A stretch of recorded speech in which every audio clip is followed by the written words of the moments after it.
Ya, Bapak Ibu semua, Assalamualaikum warahmatullahi wabarakatuh. Salam sehat, bahagia, dan sejahtera. Salam hormat kepada Pak Sekjen Taufik Majid, Pak Menteri Eko Putro Sanjoyo, Bapak Jimmy Gani, atas undangannya. Terima kasih, Bu Ria, Mas Erik, dan Bapak Ibu semua. Ya, ini karena saya terakhir, ini sudah materi sudah dibahas semua sebenarnya dari awal. Saya mungkin akan highlight beberapa terkait dengan isu terkini yang tadi mungkin di pertanyaan, di diskusi itu juga sudah muncul. Izinkan mungkin kami berbagi perspektif ya dari teman-teman di lapangan lah, dari BUMDes yang tergabung di BUMDes ID. Sekarang ada member hampir 3.500. Silahkan nanti yang mau daftar bisa ke BUMDes ID ya, didaftar kalau yang ada BUMDes yang belum. Kami kemudian mengelompokkan jadi 3, ada rintisan, tumbuh, dan maju. Dan gimana yang rintisan jadi tumbuh, yang tumbuh jadi maju, dan maju berkelanjutan kami gelar program inkubasi. Jadi ada kerjasama dengan beberapa pihak, salah satunya BRI, kami sekarang inkubasi 1.000 desa brilian, dan kami ada sekarang 100 yang BUMDes yang benar-benar inspiratif. Ada ini yang harapannya nanti jadi contoh lah buat yang lain. Dan kami senang sekali hari ini diundang Orbitin sama Solvay untuk penjajakan ya, kemitraan multi pihak untuk memajukan BUMDes. Nah, yang pertama izinkan kami mengulang kembali, mengingatkan kembali Bapak Ibu semua isu utama BUMDes, isu yang menurut kami paling mendesak, yang bahkan ini disampaikan langsung oleh Pak Presiden, yaitu kita tidak pungkiri di lapangan itu ada banyak sekali BUMDes yang belum jalan. Ya. Jadi ini ada menitir temuan BPK audit 2018, dari 8.000 sampel itu ada 2.188 BUMDes tidak beroperasi, ada 1.670 BUMDes yang belum memberi kontribusi. Sehingga Presiden memberi arahan langsung untuk ada revitalisasi BUMDes. Nah, arahan revitalisasi BUMDes itu ada 2 ya. Jadi revitalisasi usaha BUMDes dan revitalisasi tata kelola BUMDes. Ini tadi yang sama yang sudah disampaikan oleh Pak Sekjen. Nah, saya di kesempatan ini mencoba, mari kita lihat ya, diskusi ini dari 2019 sampai 2021 akhir ini berarti hampir 2 tahun. Kira-kira progresnya itu bagaimana di lapangan? Tadi sudah ada banyak masukan input ya. Yang pertama kan, jadi kalau kita bagi tema revitalisasi itu menurut arahan Presiden ada 4. Satu, peningkatan skala usaha. Untuk meningkatkan skala usaha itu butuh modal. Nah, saya tanya ke Bapak Ibu semua, BUMDes itu dimodali berapa di desa masing-masing? Kalau dimodalinya itu kurang dari 50 juta, dimodali hanya sekali, itu gimana BUMDes bisa berkembang? Itu adalah satu yang harus kita pecahkan. Kita harus masuk ke masalah yang sangat mendasar ini, yaitu pemodalan BUMDes. Jadi kita ada data dari 51.000 BUMDes itu rata-rata dimodali 50 juta dan hanya kurang dari 5% dari total dana desa yang digelontorkan. Sehingga dana desa yang hampir 400 triliun lebih itu ya kalau kami lihat wajar ini BUMDes ini banyak yang belum bergerak karena satu ada akses pemodalan. Yang kedua, ini ada akses pasar dan mungkin akses agen. Inilah yang tadi terkait dengan BUMDes bersertifikat badan hukum. Ini BUMDes jadi agen pupuk, jadi agen LPG, apa itu seringkali terkendala izin. Nah, ini harapannya jadi solusi badan hukum ini, tapi kita harus ingat, jangan sampai BUMDes hanya jadi agen. Ini karena agen itu berarti membawa barang dari luar desa ke desa. Bagaimana BUMDes ini bisa jadi konsolidator dan intermediaris, membawa barang dari desa keluar ke pasar yang lebih besar. Itu adalah isunya. Karena kalau enggak ya ini desa sekali lagi hanya jadi pasar produk-produk dari luar. Apalagi ini kalau ada data ekosistem e-commerce itu 93% barangnya itu mayoritas ada impor. Walaupun sekarang mungkin sudah berkurang. Jadi ini kita juga suatu isu yang nggak boleh kita abaikan. Kemudian tadi pendampingan tadi, itu kami sangat setuju bahwa dinamisasinya itu sangat cepat sekali, sehingga harus ada model baru pendampingan. Yang kami usulkan adalah kemitraan ABCGFM, ada academics, business, community, government, financial institution, dan media, kolaborasi, karena nggak mungkin juga kalau menurut saya pendamping desa sendirian, dampingi BUMDes. Itu udah bukan zamannya lagi sekarang jalan sendirian. Sama juga daerah jalan sendiri. Ini gimana kita mau saling berbuka untuk kolaborasi. Terakhir, kami nyitir pertemuan riset LPM UI ke masalah BUMDes di nasional itu ada 3. Ada level individu, ada level organisasi, dan ada level ekosistem. Inilah yang membedakan kenapa sih di Jawa itu, Jawa Barat, Jawa Timur itu BUMDes lebih maju daripada di daerah lain. Bukan karena dia di Jawa, tapi karena di daerah itu Pemdanya menyiapkan ekosistem. Nah, inilah yang harusnya direplikasi secara nasional. Nah, kemudian kami memandang PP 11 ini baru menyelesaikan revitalisasi di tata kelola BUMDes. Karena dia masalah badan hukum, legitimasi, masalah akuntabilitas dan partisipasi. Tapi belum menyentuh atau revitalisasi usaha BUMDes itu belum selesai. Dan tidak cukup hanya dengan PP 11. Nah, makanya mari kita diskusikan apa yang diperlukan BUMDes ini supaya bisa direvitalisasi.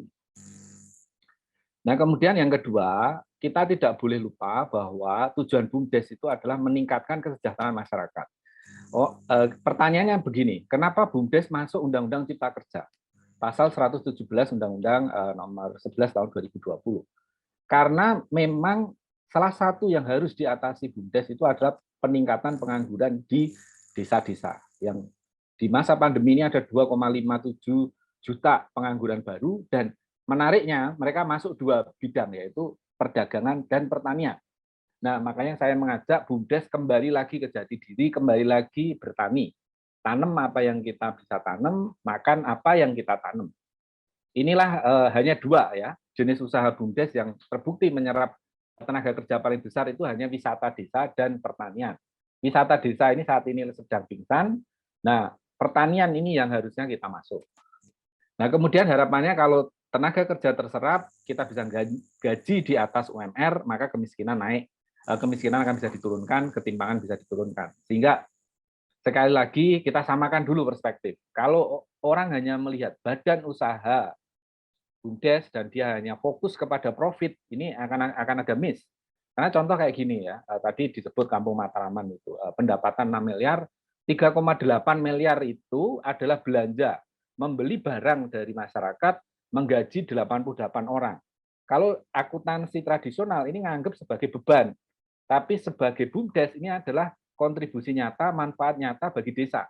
Karena berarti ada 3,8 miliar yang diputer di desa itu. Inilah harusnya yang jadi mindset BUMDes ya. Bagaimana menggerakkan ekonomi desa itu harusnya dengan memperbanyak belanja ke desa. Makanya kita petakan input, proses, output itu apakah sudah benar atau belum. Nah, kemudian poin saya yang ketiga, ada perubahan posisi BUMDes yang banyak belum disadari. Karena yang ditangkap dari PP 11 hanya BUMDes jadi badan hukum. Tetapi tidak lihat konteksnya. Kenapa BUMDes harus jadi badan hukum? Karena dia memiliki tugas. Tujuan pertama BUMDes, silahkan nanti dicek di PP 11, adalah konsolidasi produk-produk masyarakat. Berarti BUMDes bergeser dari pelaku menjadi wadah, menjadi holding unit-unit usaha. Ada 3 unit. Satu yang bisa dijalankan langsung, yang kedua berkolaborasi dengan kelompok masyarakat. Contohnya Gapotan, Pok Darwis. Jadi dengan pola ini, BUMDes nggak harus pusing-pusing, nggak harus susah-susah membuat unit bisnis. Bagaimana kolaborasi saja dengan kelompok masyarakat yang ada, salah satunya UMKM. Nah, kemudian juga jangan alergi kerjasama dengan pihak ketiga, pihak luar. Apakah itu industri, e-commerce, dan lain sebagainya. Dengan pola yang saling menguntungkan. Nah, kemudian kita harus lihat gambaran yang lebih besar. Kita harus melihat sistem ekonomi yang ada di desa yang saat ini masih timpang. Kenapa desa ini dibantu 400 triliun, bisa dicek. Pengangguran, kemiskinan, ketimpangan itu turunnya berapa? Masih lebih rendah daripada di kota. Ini berarti ada sesuatu yang salah. Apa itu yang salah? Yaitu asimetri informasi dan nilai tambah produk yang kurang. Ini nggak nyambung ini. Antara produsen, konsumen, di tingkat yang paling kecil itu nggak nyambung. Coba dicek di warung-warung desa masing-masing. Mayoritas mereka jual produk dari mana? Saya yakin 90% produk dari luar desa itu. Banyak desa yang sebagai lumbung pertanian. Coba ditanya orang beli berasnya di mana? Mesti dari pasar, ketika ditanya ini beli dari mana? Ini mesti beli dari luar daerah. Ini ada yang salah. Harusnya kita mulai dengan membeli produk-produk kita sendiri. Harusnya ini mulai dengan kedaulatan lokal, bagaimana ada kesadaran untuk membeli barang kita sendiri. Ini digital ini hanya alat. Kalau digital ini masuk dan kita malah beli produk-produk dari luar, ini nggak masuk ini nggak sesuai ini dengan tadi cita-cita kita untuk mengembalikan kedaulatan ekonomi kembali ke desa. Makanya sekarang ada pemikiran untuk contoh ya, ini ada pembahasan di DPR tentang rancangan undang-undang BUMDes. Banyak pihak yang nggak mendukung, ada juga pihak yang mendukung. Tapi kalau kita lihat, memang ada masalah yang belum selesai di BUMDes. Kita harus lihat sangat teliti, kita harus sama-sama terbuka. Kenapa BUMDes sudah dibantu sedemikian banyak, sudah dilatih, tapi revitalisasinya belum jalan dengan baik. Nah, kalau kita ketemu, mari kebijakannya ini mari kita kembalikan ke rel yang benar, dan ini ada harusnya berbasisnya itu adalah membangun suatu sistem yang memang membuat para pihak ini saling bekerjasama dengan saling menguntungkan. Nah, digital itu menurut kami adalah alat ya untuk mempermudah ya. Jadi bisnisnya harus ada dulu. Sekarang kalau dibalik, BUMDes dilatih e-commerce, dilatih digitalisasi. Tapi kalau mereka nggak punya produk, mereka hanya akan jualin produk orang lain. Dan kalau produknya itu dari UMKM itu bagus. Tapi kalau produknya dari pihak luar itu menurut kita juga nggak masuk ya. Kemudian desa terbukti saat ini lebih tahan terhadap pandemi, tapi juga jangan terlena, karena ini banyak sekali saya dikirim gambar kayak gini.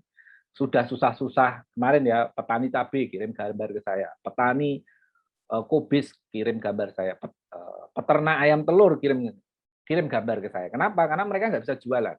Nah, nggak bisa jualan itu bukan hanya masalah digitalisasi, tapi memang ada yang salah di dalam tata niaga komoditas kita.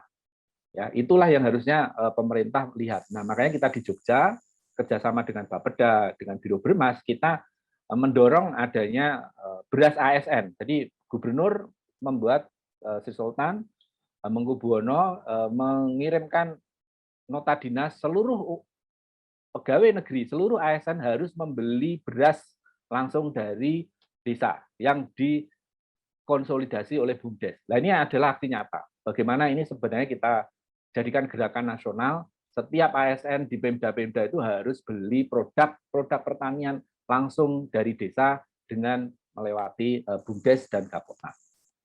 Nah, ini yang real yang kita lakukan. Ini di Gosari, ini ada tanah 5 hektar nggak kepake, kemudian kita bantu pakai, kita ajak UGM masuk pakai biodynamic, diolah lagi pakai bahan-bahan non kimia, ditanami, dan yang lebih penting adalah warga masyarakat kompak membeli apapun yang dihasilkan dari sini. Mereka didata oleh anak muda, dan mereka ada terong cabai ini, mereka membeli. Inilah yang harusnya direplikasi. Makanya nggak heran Gosari jadi desa juara ya di DIY, ini maju juara teladan desa teladan nasional. Contoh lain ini adalah Kemudu. Mereka mengkonsolidasi 30 UMKM, dilatih, disertifikasi, dikurasi, kemudian mereka kerjasama dengan Danone, tidak minta duit, tapi minta Danone ini dia ngasih voucher ke karyawan, yang karyawan ini hanya bisa beli di toko desa yang dikelola oleh BUMDes. Makanya nggak heran omsetnya 4 juta sampai 20 juta. Harus ada intervensi-intervensi seperti itu. Tidak bisa kita itu jualan ya apa adanya aja. Ini contoh lain di Sekapuk yang sekarang jadi fenomenal. Orang dulu nyebut Panggung Ponggok. Sekarang ada banyak sekali desa yang juga tidak kalah hebat dengan Panggung Harjo dan Ponggok, salah satunya Sekapuk. Ini merubah bekas tambang seperti ini menjadi tempat taman yang sangat indah. Kemarin tahun lalu dapat 8 miliar. Ini butuh dana 2 miliar.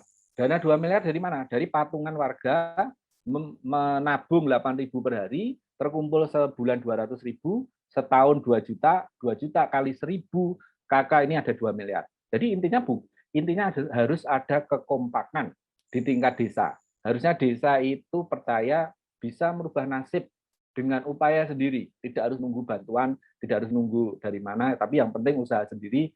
Bantuan dari luar itu hanya stimulan. Ini terakhir adalah dari Kuala Alam, karena kami sering ditanya ini apa hanya di Jogja, Pak? Tidak, ini ada di berbagai tempat, sekarang ada 100 desa yang memakai pola yang sama, cari tanah yang tidak kepake, tanami pakai pola PKTD, hasilnya dibeli BUMDes, kerjasama UMKM, dibeli dengan orang-orang yang dapat BLT dana desa. Sehingga dana desa itu muter di desa itu saja. Jangan bangun konblok, jangan bangun selokan, itu duitnya kita buang di got semua. Gimana duitnya bisa muter? Perubahan mindset ini yang saya kira sangat penting. Sebagai penyemangat saja, survei terbaru Alpha JBC Kerni itu 3 unicorn terbaru itu semua ngurusi desa dan semua ngurusi pertanian. Ada yang ngurusi digitalisasi pertanian, ada yang ngurusi P2P, simpan pinjam, dan ada yang ngurusi social commerce. Artinya apa? Ketika pihak luar aja melihat desa ini sebagai potensi, ketika banyak startup itu sekarang semua pergi ke desa, kenapa BUMDes, kenapa UMKM diam saja? Nah, oleh karenanya sebagai kata akhir, digitalisasi itu bukan hanya sekedar mengonlinekan, tapi harus ada perubahan mindset, harus ada transformasi proses bisnis. Itu yang harus dilakukan dulu. Kalau hanya kita fokus kepada alat, maka kita akan hanya jadi objek, kita akan hanya jadi korban. Paling pol kita hanya jadi penonton. Mungkin itu aja. Terima kasih. Semoga bermanfaat dari yang sedikit kami bisa sharing. Semoga nanti ada diskusi dan kerjasama lebih lanjut. Terus bergerak di balik kesulitan selalu ada kemudahan. Terima kasih. Wassalamualaikum warahmatullahi wabarakatuh.